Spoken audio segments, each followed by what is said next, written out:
Kalau masalah skill segala macam aku nyari ilmu tentang animasi secara praktikal itu lebih ke autodidak sih. Jadi kayak autodidak atau otodidak sih? Otodidak. Otodidak ya? Otodidak. Nah itu tipe. Tipe ngomong.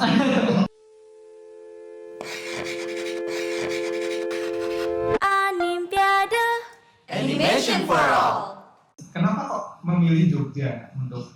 Jadi pertama kali pengen daftar di Jogja itu sebenarnya nggak tahu jurusan animasi pun setelah lulus SMK itu nggak tahu ada di mana aja. Tapi sebelum itu kamu udah bersentuhan dengan animasi yang gambar ya, yang 2D? Udah. Itu waktu ini. Kita melenceng bentar ya. Itu waktu kelas 2. Nah, kelas 2 itu kan udah masuk produksi animasi. Nah, di situ tuh kayak ada lomba setiap tahun, namanya itu LKS. Lomba kompetensi. Oh, yang ini ya, punyanya Mas Bendi itu ya? Lomba kompetensi keahlian. Nah, di situ dilihat nih siapa yang berpotensi.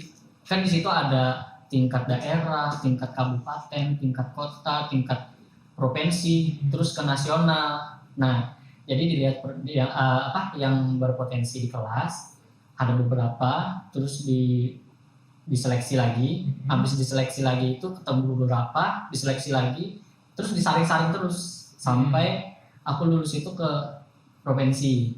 Nah, di provinsi itu ngelawan dari beberapa kota gitu. Terus alhamdulillah bisa lagi lanjut sampai ke nasional. Itu sistemnya lomba bikin satu animasi terus satu cerita animasi. Misalnya kayak ini ada orang liburan ke Candi Borobudur.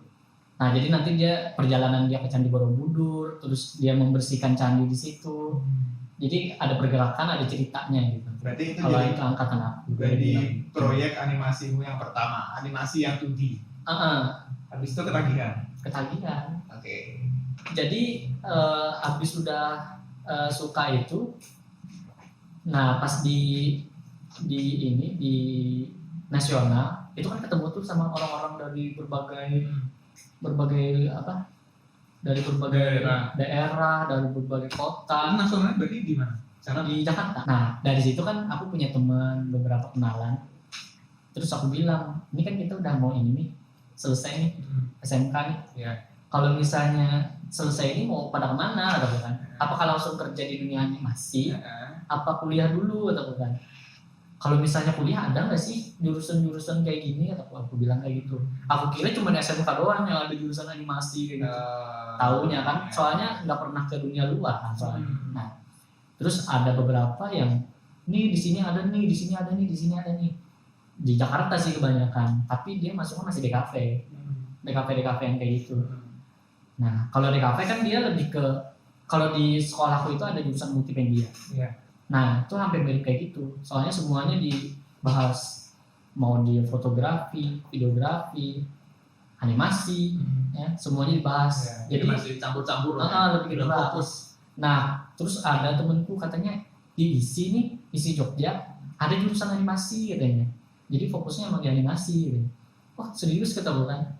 Ya udah, iseng-iseng nyoba searching di isi Jogja, ternyata ada. Nah, dari situ kan nyoba-nyoba daftar, terus ngirim berkas segala macem. Abis itu pas udah ngirim berkas ternyata diterima gitu buat wawancara. Nah, wawancara itu kan ada resiko diterima, ditolak, ya kan. Jadi ya udah, karena ada temen satu, nah ya udah kita berangkat aja kan. Berdua berarti. Dari Banjarmasin. Jadi kalau misalnya nggak diterima, ya udah gitu, ibaratnya kita liburan di sana atau apa. Tapi kalau misalnya diterima, ya udah langsung gaskan aja. Cari kos segala macam. Nah itu, ternyata pas sudah selesai wawancara, kan di sana aku ini, kalau misalnya aku kos kan aku terlalu awam nih di sana. Soalnya aku baru pertama kali juga ke luar kayak gitu kan, untuk sendiri. Itu orang tua nggak ada ini ya, nahan gitu? Nggak ada, orang tua mah pokoknya kamu suka kamu kerjain. Itu aku suka. Iya. Jadi pas aku sampai sana itu ini sama guruku di sekolah, katanya di sana ada asrama Kalimantan Selatan. Jadi katanya di situ orang-orang yang kuliah juga katanya, yang mau nyari kuliah, jadi diasramain dulu. Nanti keterima nggak terima, pokoknya di situ dulu stay-nya katanya. Enak. Jadi ada kenalan dulu lah di situ buat memandu kamu di sana kayak gimana. Ya udah, jadi selama di sana nunggu pengumuman habis selesai wawancara itu di situ dulu, di asrama dulu. Ternyata keterima kan. Ya. Nah, ini kan aku berdua sama temanku nih, yang keterima cuma aku. Akhirnya sejak saat itulah kamu Sejak saat itulah hidup baru di Nah, Jogja. Dan yang kamu temuin di kampus apa? kalau di kampus itu banyak juga sih ilmu-ilmu baru, kebanyakan dari sistem manajemennya yang nggak ada di SMK. Tapi mostly kebanyakan sistemnya itu masih sama kayak SMK, dari kurikulum, dari apa yang dibahas. Jadi masih masih kebanyakan teori menurut aku ya, masih kebanyakan teorinya. Yang kamu temuin di SMK juga kamu temuin lagi di jadi kebanyakan itu aku kalau masalah skill segala macam, aku nyari ilmu tentang animasi secara praktikal itu lebih ke autodidak sih. Jadi kayak autodidak sih. Autodidak. Nah itu tipe ngomong. Jadi kebanyakan aku YouTube ya kan, terus kayak komunitas. Nah biasanya di situ yang lebih ke praktikal untuk meningkatkan skill ya. Meningkatkan skill. Tapi kalau di kampus lebih ke teorinya. Kalau di kampus itu kayak produksi kayak gimana, ngatur tim kayak gimana, itu di kampus diajarin. Nah, itu sisi yang mungkin nggak bisa kita dapat dari YouTube kan. Benar. Untuk manajemen tim segala macam. Dan kalau nggak salah kan waktu pertama kali kita ketemu, kamu kan juga udah bikin tim sendiri tuh. Apa ya nama? All Vision. Yang pertama. Iya. Atau itu udah tim kesekian kali? Itu baru itu. Yang All Vision itu tim diklat kalau nggak salah. Yang di Balai Diklat Industri. Oh iya, sebelum itu kan kamu pernah ikut di Balai Diklatnya, kemudian kamu bikin tim di situ. Iya, bikin tim buat project ngerjain tugas yang ada di situ. Tapi selesai diklat, terus kamu balik lagi sih. Dan tadi kamu sempat menggunakan nama All Vision untuk kayak untuk proyekan gitu. Nah itu, jadi setelah itu kan kemarin kita diskusi tuh, mau namanya apa ya gitu, yang enak namanya apa ya. Terus aku mau konsep nih, kenapa nggak owl aja kata aku, burung hantu aja kita, nanti desainnya kayak gimana, aku konsep kan. Bilang kayak gitu ke tim aku waktu proyekan di sana, ngerjain proyekan di sana. Jadi pas aku riset, lumayan lama tuh aku risetnya, dari malam ketemu pagi. Cuma buat nama doang. Cuma buat nama, riset, terus ininya apa, kesinambungannya apa segala macam sama dunia itu ya kan. Jadi pas udah aku iya, jadi kalau aku tuh ngerjain sesuatu itu biasanya kalau misalnya aku suka, aku niatin itu udah sampai 100% mentok gitu. 100% aku niatin. Jadi gara-gara itu, selesai itu, kan ibaratnya ini cuma proyek sesaat nih, ibaratnya cuma buat diklat doang, belajar doang ibaratnya. Nah, terus aku pikiran, kenapa aku nggak nge-branding punya aku sendiri aja ya, kata aku kan. Kalau misalnya aku pakai nama Andre Studio, Andre ini, itu kan lebih ke personal kan, ibaratnya. Nah, aku tuh pengennya bikin yang lebih universal. Apa ya namanya? Aku udah muter, mikir, nyari-nyari.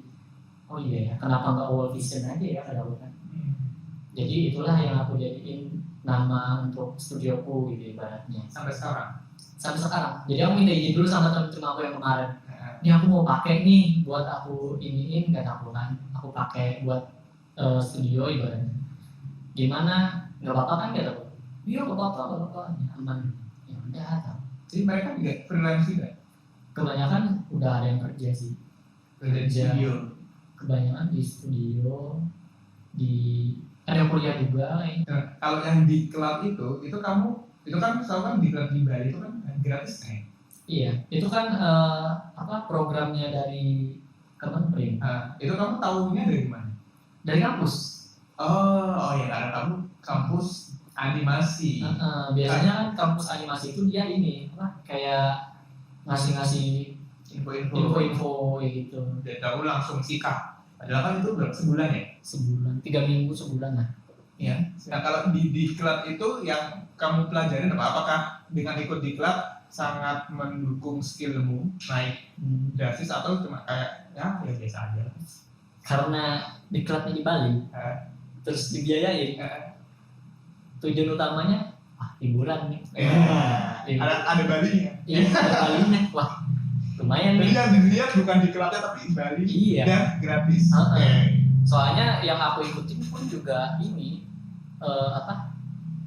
yang aku ikutin itu materinya bukan 2D, bukan bidangku. Jadi motion grafis 3D. Oh. Nah, tapi dari situ aku kan tujuan aku cuman liburan. Ternyata ini habis aku liburan pas bikin proyekannya itu malah ketagihan sama 3D. Sama 3D. Itu yang berarti itu jadi kayak pintu gerbangmu bersentuhan dengan dunia 3D. Itu pertama kalinya aku bersentuhan sama dunia 3D di situ Melalui motion grafis. Oh ya, kalau sebenarnya kan full 2D. 2D aku pokoknya gambar manual itu frame by frame. Nggak tahu kalau 3D itu kayak gimana. Tapi pas udah masuk situ, karena kita dituntut untuk melakukan itu, ya udah aku ngerjain. Ternyata seru juga gitu. Tekniknya itu kurang lebih sama real life. Kita harus ngatur lighting, kita harus ngatur ini. Cuma bedanya asetnya orang-orangnya kita bikin sendiri. Tapi kamera tetap kita ngatur kayak real life gitu kan. Wah, ini sama tuh. Apalagi kamu udah punya basic film. Makanya dari situ ya udahlah, terusin aja kataku, untung-untungan ini kan. Berarti diklat juga berperan cukup penting untuk membuatmu melihat dunia baru. Iya. Dan pengalaman baru. Banyak sih pengalamannya di diklat. Sampai diangkat jadi instruktur. Gimana ceritanya itu? Aku cuma tahunya kamu akhirnya pernah ikut diklat, kemudian tiba-tiba Andre ngajar di diklat BDI Bali. Wah, itu pencapaian menurutku. Jadi kemarin waktu jadi peserta, makanya kan aku bikinnya itu, kata aku kan udah dari awal nawa itu kan. Kalau misalnya aku suka ya udah 100% aku niatin nih bikinnya. Mau kayak gimana pun, mau aku lembur 2 hari 3 malam pun, ibaratnya aku gas demi hasilnya, outputnya itu bagus ya. Nah, karena udah aku niatin, jadi dari pihak sananya ngelihat gitu, wah ada potensi nih katanya. Jadi dari situ awalnya nggak langsung jadi instruktur, diangkat dulu jadi asisten. Jadi aku di kelas selanjutnya itu diangkat dulu jadi asisten. Oh, berarti mereka melihat saat kamu di kelas pertama. Oh, ini anak potensial. Terus dikontak jadi asisten. Jadi asisten. Nah, jadi pas jadi asisten dilihat ternyata ini ibaratnya memumpuni lah ibaratnya kan. Barulah dipercayakan untuk jadi instruktur gitu. Jadi nggak tiba-tiba langsung jadi instruktur, enggak. Jadi asisten dulu baru. Dan itu nggak ada kamu planning bahwa aku nanti akan jadi instruktur. Itu kan cuma selisih berapa tahun dari kamu belajar sampai akhirnya jadi instruktur? 6 bulan ya. Ini cuma lulus 6 bulan kemudian jadi instruktur. Itu kan kalau bukan orang gila. Mana ada siswa kemudian langsung jadi instruktur, ya cuma Andre nih. Waduh. Cuma Andre. Yang lain nggak ada nggak? Yang kayak kamu? Yang lain ada yang jadi asisten juga. Terus jadi instruktur juga. Mostly sih banyak jadi asisten ya. Kalau misalnya jadi instruktur itu dia harus ngikutin lagi. Ada salah satu program di sana namanya TOT. TOT itu Train to Trainer.